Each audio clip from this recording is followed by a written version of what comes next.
am Eva Amor Escodero and I am a kindergarten teacher at SOS Students Village, Davao. And here are my pupils.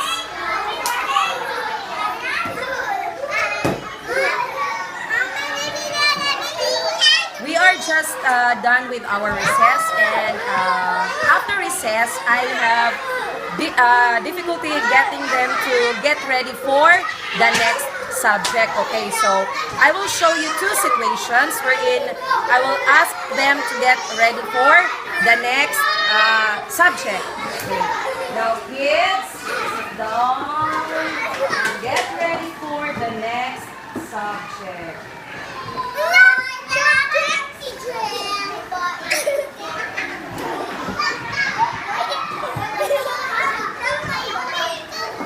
So as you can see, they are not yet that ready. They're playing around with their classmates. They're still talking. So what I did was I applied music into the situation. I played music just to get their attention, and with that, they immediately sit down, and after the music is done, they're ready with the next lesson. Okay, try to watch and see the result.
easier for them to start the next lesson and their attention is much focused after the music.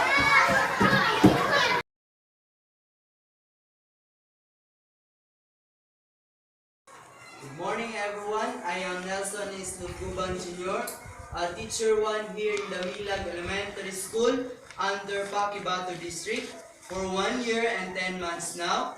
Presently, I am handling in this class a grade 5 and a grade 6, a multi-grade class. I have 15 grade 6 pupils and also I have 35 grade 5 pupils, a total of 50 pupils in a class. So they are 100% IP learners from Ata tribe.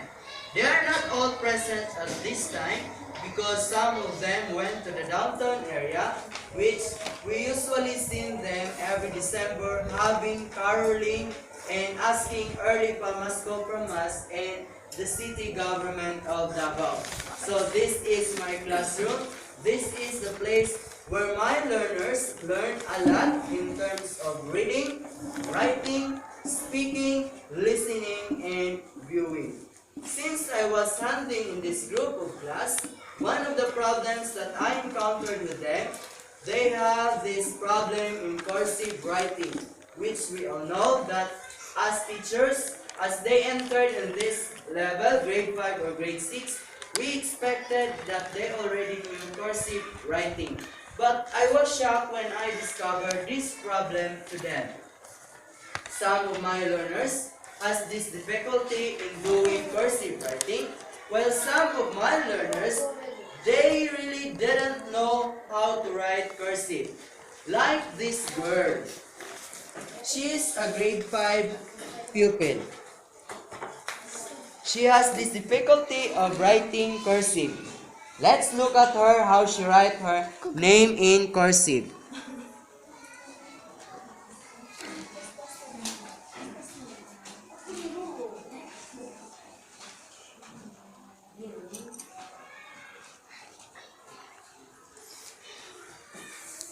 As what we have seen on her writing, it is obvious that she knows how to write cursive, but it is not properly strong.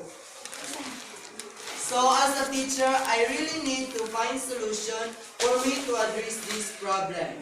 First thing that I did is that I introduced to them this innovation which serves as their guide on how they're going to write cursive writing. I let them do the basic cursive handwriting from letters A down to letter Z, and with the upper and the lowercase letters, the consonant, vowel, and consonant, and writing their full name. So this kind of innovation let them have their practice on how to write cursive writing, because writing in a cursive way is very important because this is a part of their learning as a learners, which they are now on the higher grade and soon they will be in the secondary level. Probably they can use it when they do writing composition. In my part as a teacher, I usually write in a cursive way because I think when I write in a cursive way, it is much better than writing not in a cursive manner. At present, these learners or my learners always do cursive writing. When they do writing composition, like making excuse letter, copying text on the board, and etc. So, that would be my latest education innovation that makes my IP learners were able to do cursive handwriting. So once again, I am Nelson Lubguban Jr., a teacher 1 here in the Hello everyone, I am Miss Stefhane L. Durante. I am an English A teacher here in Holy Cross of Mintal. So our task is to determine the problem in education. So in my case, the problem is the students really don't embrace the use of English language even in their simple conversation. So as an innovation, in order for them to use this language, we are into English only. So they are not allowed to speak in vernacular mode and Filipino in our classes. So in order for them also to enhance their English speaking skills.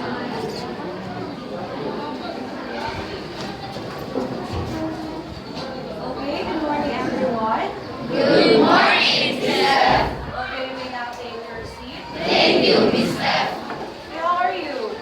Great. Thank you for asking. How about you, Miss Steph? I'm also great. So, yes. What will be our activity this morning? Okay, what will be our activity for this morning? So I asked you last Thursday, what did I ask you to do? Yes?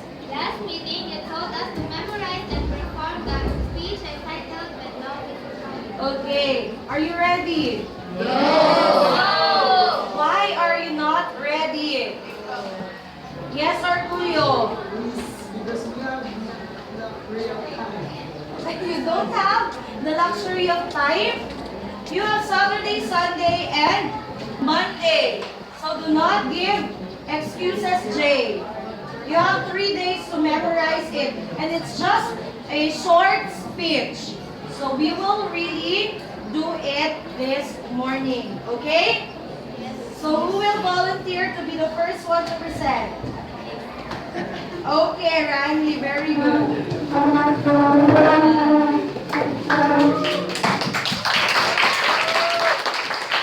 Jay, copy the list. Yes, you will be the next one. Okay, are you ready, Randy? Yes, Miss. Okay, let's start. When Love is a Problem by Father Orlando de la Rosa OP. Some people say love is the answer, but I think it is more realistic to say love is a problem. It is a problem because loving has become increasingly difficult. Our contemporary culture is characterized by a gradual loss of feeling, commitment, and conviction. Young people prefer to be in a relationship than be in love. Being in a relationship has a built-in escape clause. True love has become a seemingly unachievable ideal. Love is an act of the will. But our culture made it more difficult for us to use our willpower. Bombarded daily with TV footages of calamities and unsolved crimes, we are overwhelmed by a feeling of helplessness. There is a will, but there is no way. Or, there is a will, but the thousand ways available paralyze us into inaction.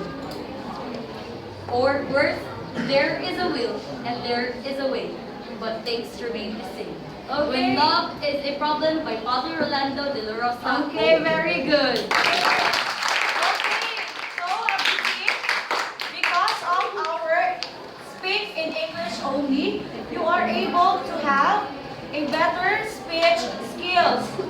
So do not see this English only as a burden for you, because time will come, you will thank me for having this. Because when you go in your next level, you are really good in speaking in English. Okay, so do your best in speaking in English, of course. Okay?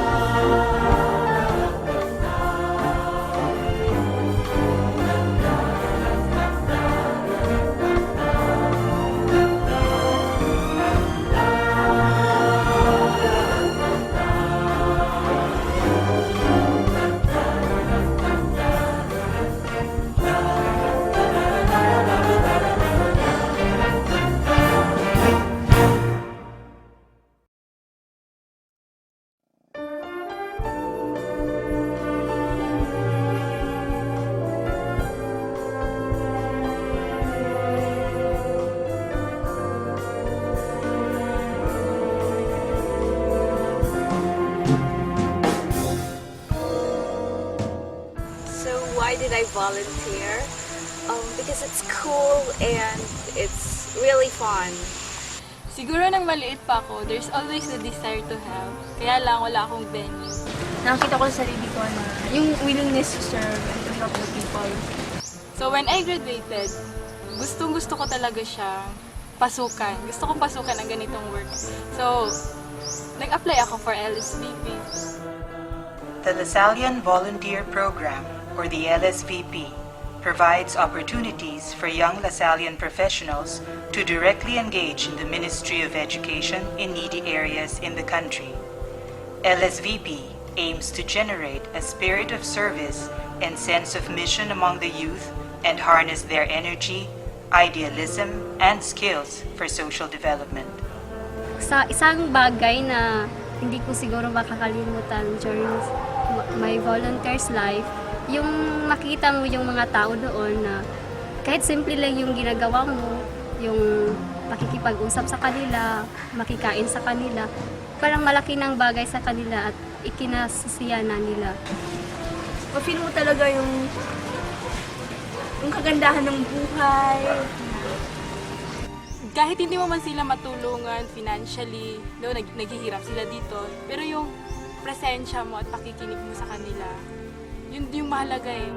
They are a community of Lasallian partners who are volunteers, and in their search for meaning, strive to live the teachings of St. John Baptist de La Salle in the spirit of interfaith collaboration, with the aim of contributing to social transformation through informal education.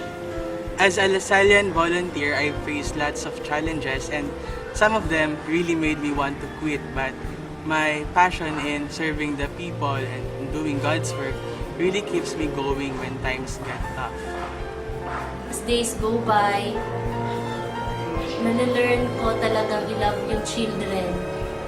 With complete and total honesty, I can say that my entire stay in Langilanon, Pugaan, Iligan City as a Lasallian volunteer is my most memorable experience.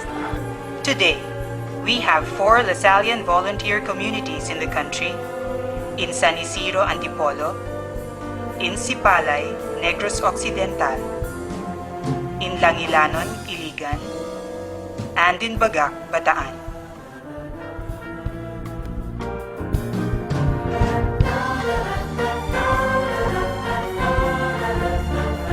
Kung feeling ninyo, nararamdaman ninyo, na gusto nyo na may share kayo, may talents kayo, may skill na pwedeng ibahagi, sana huwag kayo maging selfish at i-share ninyo yun. First siguro, adventure siya. Pero it will become the adventure of your lifetime. Ang saya. Masaya mag-volunteer. After you graduate, or if you're ready, be one of us and join the Lasallian Volunteer Program. Although the volunteers may be different from each other, common to all of them is their generosity in answering the call of volunteerism and authenticity to the Lasallian mission. LSVP. One life. Live it. Volunteer.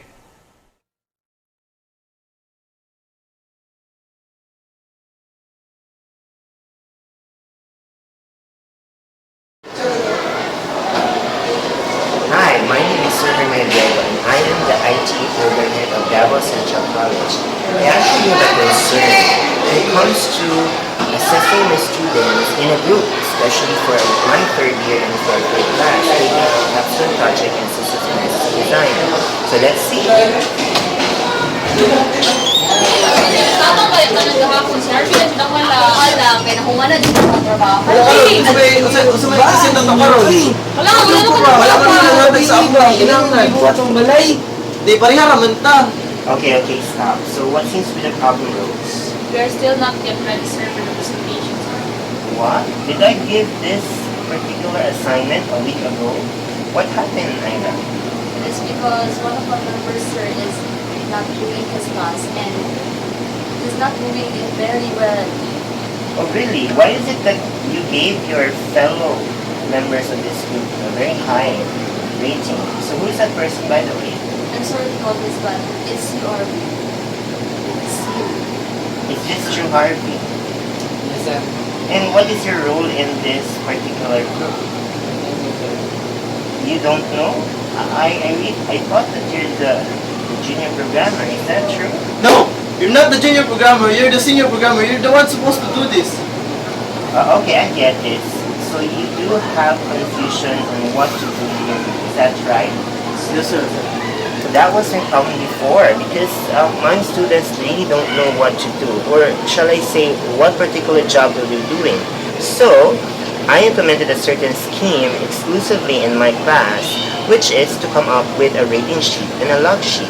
Now before that, each of these members must have a particular job role.